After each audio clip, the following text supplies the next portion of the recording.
Good morning, guys. Today we're going to be looking at 710, and I'm very excited about this section because we're looking at fractional equations and extraneous solutions. This is a brand new idea that we haven't seen this year, and we're going to take what we learned in 7.7 and 7.8, and then now we're going to solve for the roots of the equation. This will lead us into graphing these types of equations, so please pay attention to learn a new part.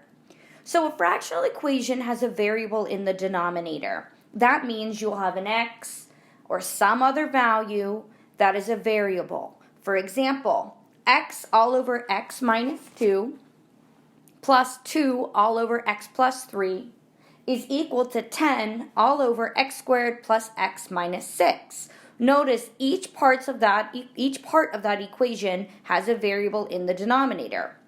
If there are no variables in the denominator, then it is not a fractional equation. For example, 1/3 x plus 7 equals 4. This is not a fractional equation. There are no variables in the denominator. But let's go back to our example. So our example of x all over x minus 2 plus 2 all over x plus 3 equals 10 all over x squared plus x minus 6. So looking at this example, if there are any values that would make our denominator 0, we must exclude them from the solution. If you remember way back when, you cannot divide any value by 0. That's not allowed in math. Therefore, any values that would make the denominator 0 cannot be considered a root of the equation, and we call those extraneous solutions. So any value that makes the denominator 0, x cannot be equal to them. In this example, if we have x equal a positive 2, it will turn that denominator to a 0. So one of our extraneous solutions, x cannot equal 2. And the next one, if x is equal to a negative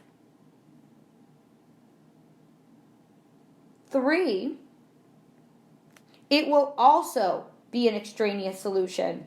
So x cannot equal positive 2 or negative 3 because those values will make our denominator 0.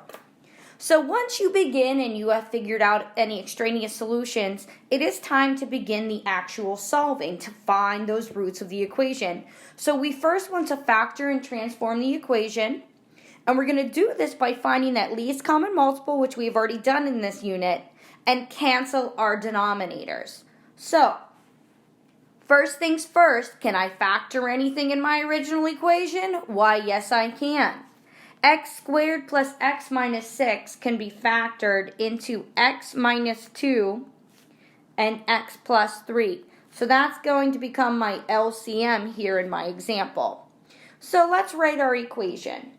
So we have x all over x minus 2 plus 2 all over x plus 3 equals 10 all over x squared plus x minus 6. So, let's factor. When we go ahead and factor, we have x all over x minus 2 plus 2 all over x plus 3 equals 10 all over x minus 2 times x plus 3. And that now is my LCM.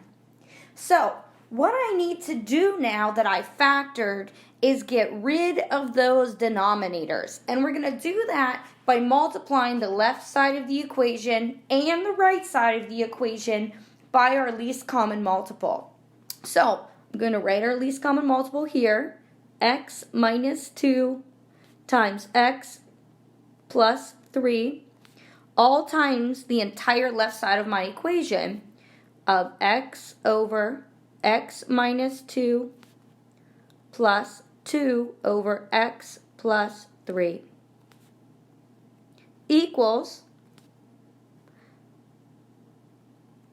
what I have on my right side of the equation, 10 all over x minus 2 times x plus 3 times that LCM of x minus 2 times x plus 3. Now, on the right side of the equation, this is going to cancel immediately. My denominator is the same as my least common multiple. But on the left, we need to remember, in order to find the correct answer, we need to distribute x minus 2 and x plus 3 to both terms. And when we distribute, it will look like this. This x minus 2 will cancel because of that x minus 2 there. But I need to multiply x times x plus 3.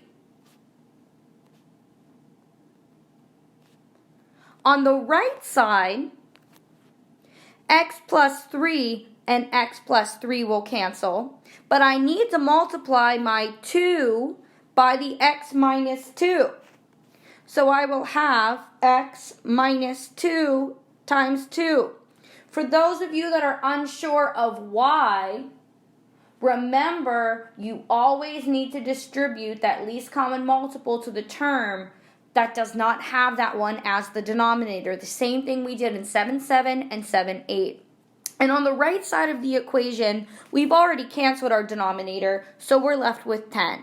Notice, our equation is now very simple. We no longer have a fraction in the equation, and we're going to go ahead and cancel and simplify and reduce. So when I multiply across and I reduce this, I end up with x squared plus 5x minus 14 equals 0. For those of you that are unsure how I went from this step to this step, you'll need to multiply and combine like terms. Now, the next step is to factor, our favorite thing to do. This is why we spend so much time on it. So if I would factor this equation, x minus 2 times x plus 7 equals 0. In order to find our roots, we need to set this equation equal to 0. And so each of these roots then are going to be set equal to 0. So if I take x minus 2 equals 0, x equals 2, and x plus 7 equals 0, x equals a negative 7. But we're not done yet. If you remember, we were being introduced to extraneous solutions. And back up here in our original equation, x cannot equal 2 and x cannot equal a negative 3. And if we go to our two solutions that we found, x here is equal to 2. That is an extraneous solution that would make our denominator 0. Therefore, the only solution to this equation is a negative 7. This is one example of a few problems. In the next video, I'm going to show you another example. So what I'd like you to do is go ahead and click on to the next video, and we're going to continue with this lesson.